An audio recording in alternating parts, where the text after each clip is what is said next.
Hello, my name is Matt and this is Pixel Burn, where I take a look at some of the more important, interesting or irritating things to have happened in the week's gaming news. Because believe it or not, there was some actual news last week. The biggest being that Final Fantasy XIII is now on Steam, with the rest of the 13 games coming in October. Yes, PC owners can now enjoy the thrilling adventures of Lightning, the most compelling character in all of video games, as she and her friends— nah, I'm just shitting you, although Otome Toriyama's Fantasy Wife Simulator is actually now out on Steam. For the 5 people who actually care. No, the biggest news this week of course was that for a mere $2.5 billion, Microsoft bought the hearts and minds of all the world's children. Or Minecraft as it's more commonly known. And not just Minecraft, but also Mojang, the studio founded by its creator Marcus Notch Persson. Because you can't mention him at all without chucking in his internet name. It's so obligatory by now, I'm surprised the Swedish government haven't slapped it all over his official documents already. Rumours had already been circulating via bigwig moneybags news sites like the Wall Street Journal and Reuters that Microsoft were looking to buy the Swedish developer. Nobody paid them too much attention, however. Notch had previously turned down similarly huge sums of money and is even on record as saying he wanted Mojang to become as big as Valve. So why the sudden change of heart? Well, $2.5 billion is as good an answer as any, I suppose. Although according to Notch himself, he'd simply had enough of shouldering the colossal burden that was Minecraft with all the expectations that come with it. In his own words, I've become a symbol. I don't want to be a symbol, responsible for something huge that I don't understand, that I don't want to work on, that keeps coming back to me. I'm not an entrepreneur, I'm not a CEO. I'm a nerdy computer programmer who likes to have opinions on Twitter. Yes, despite not having actively worked on Minecraft since 2011, Notch was still very much the face of the game, although calling it just a game is somewhat naive by this point. Minecraft has absolutely become one of those humongous bona fide cultural phenomenons like Angry Birds, with the associated t-shirts, stuffed toys, books and all that other merchandise guff. Not forgetting of course the talk of a Minecraft movie being in the works, branding and copyright issues, and future updates for the many versions that have spread to other platforms. Speaking of other platforms, Microsoft have said it will continue to make Minecraft available across all the platforms it's on today, including Android, iOS, PC and PlayStation. Make available doesn't necessarily mean continue developing updates for, of course, so it's not hard to see why this whole deal has plenty of Minecraft fans nervous. We can expect the PC version to carry on pretty much as usual, and I don't mean that in a snobby PC master race kind of way either. The modding scene for Minecraft on PC has literally taken the game to whole new worlds, as well as in the kind of crazy directions that science doesn't even have a name for yet. The only way Microsoft could ever stop that would be to clamp down hard, all guns blazing with DMCAs and other fun legal gubbins. And anyone who thinks that's a good idea is someone who's only still alive because they haven't been curious about the taste of bleach yet. Sadly, it's the console crowd that'll get the shitty end of any sticks Microsoft have started sharpening. Microsoft have not firmly committed to providing updates for versions on competing platforms, and until they do that, your most recent PS4 or iOS version update could well be the last you'll ever see. And if you're a parent with Minecraft fans for children, you can bet your arse there'll be plenty of skin packs coming to the Xbox store in the near future for the wee little tykes to pester you into buying for them. What this ultimately means for Mojang in the long run, well, your guess is honestly as good as mine or anyone else's for that matter. It's simply too early to tell. I'm sure they'll be fine though. I mean, it's not like Microsoft have a history of buying up studios and then running them into the ground, is it?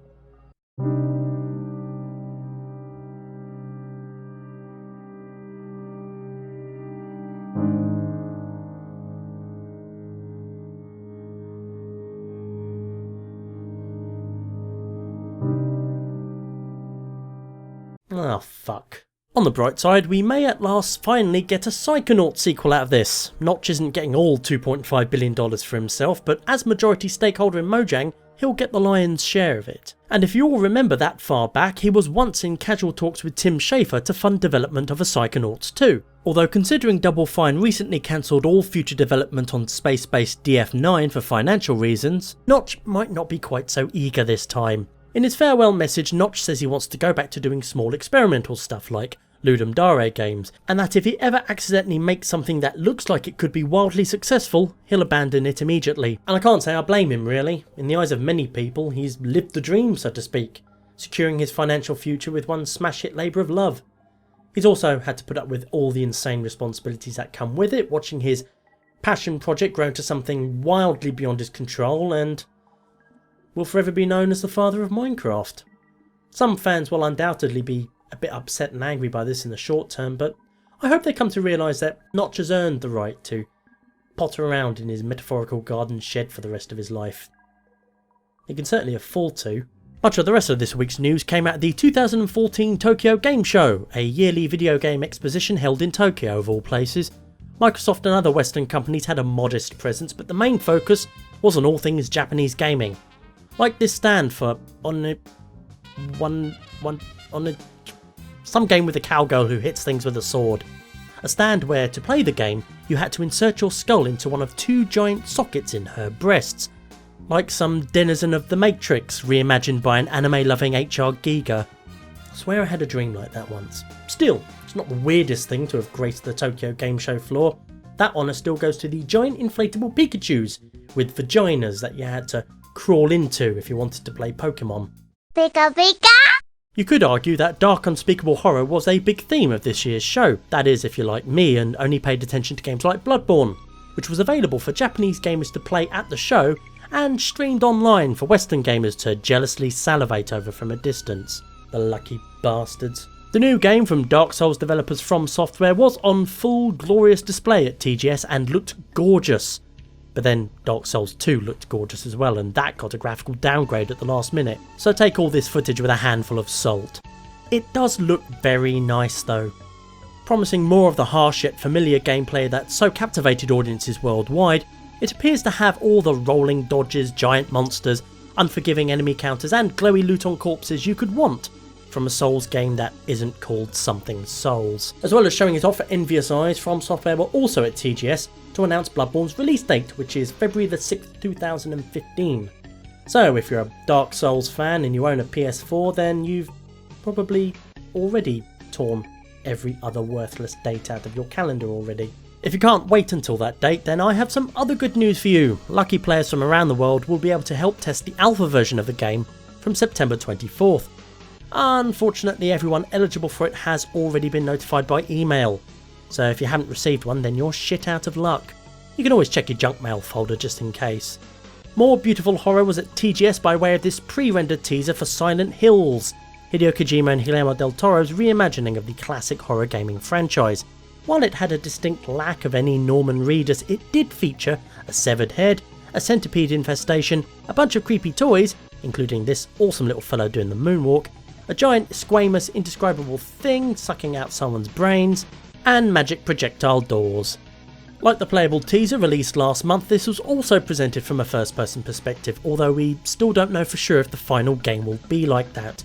The best thing about this footage, however, particularly for a Silent Hill fan like me, is there wasn't a single skimpy faceless nurse creature or completely unwarranted pyramid head cameo to be seen. Don't get me wrong, I love the geometrically helmeted old lummox as much as any fan of the series.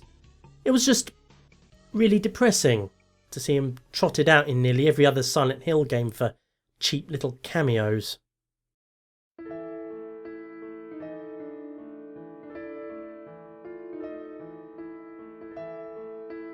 To this day, Silent Hill 2 is my only real happy memory. The crew was great, the other cast members were amazing. I really felt like my role had a purpose, you know.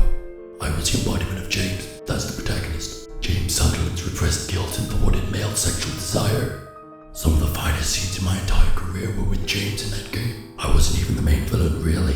That was his wife, sort of. Sorry, that was a spoiler there. They were good times, you know. After that, it was a downward spiral. Konami didn't need me for Silent Hill 3 or 4, but they asked if I wanted to be in a movie. Who doesn't?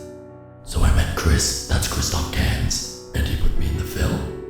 I tried my best, but the chemistry just wasn't there. Tanya was nice though, that's Tanya Allen. She's the woman whose skin I tear off near the end of the film. We still keep in touch. So then Konami called me back, said they were handing the series over to some Western developers.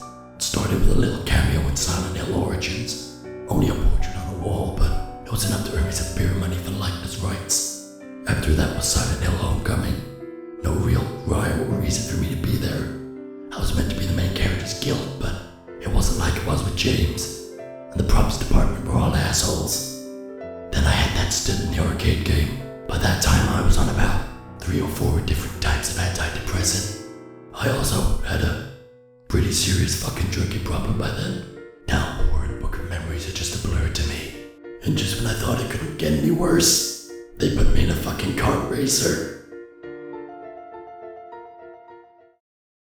If you've been affected by any of the issues raised in that last segment, then please do your part to help stop Pyramid Head exploitation by tweeting the hashtag StopPHE.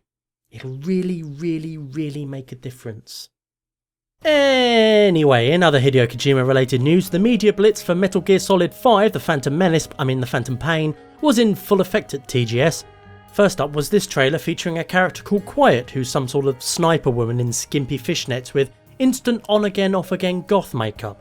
She lands on an oil platform, turns invisible a few times, then lets herself get escorted by some soldier types somewhere. I really wish I could tell you what it was all about, but the whole thing's in Japanese. She could have been delivering a new Mike Oldfield album for all I know.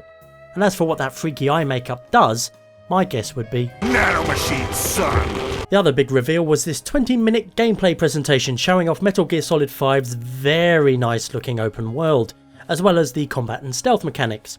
Not that you'd necessarily come away from it remembering it was a tactical espionage game, oh no.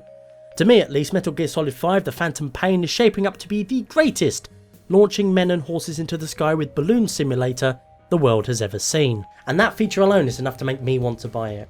For years, the Tokyo Games Show has generally been regarded, by anyone not a hardcore fan of Japanese games, as a sort of roadside attraction. Something with a few nice knickknacks to bring home to show the family, but otherwise unmemorable.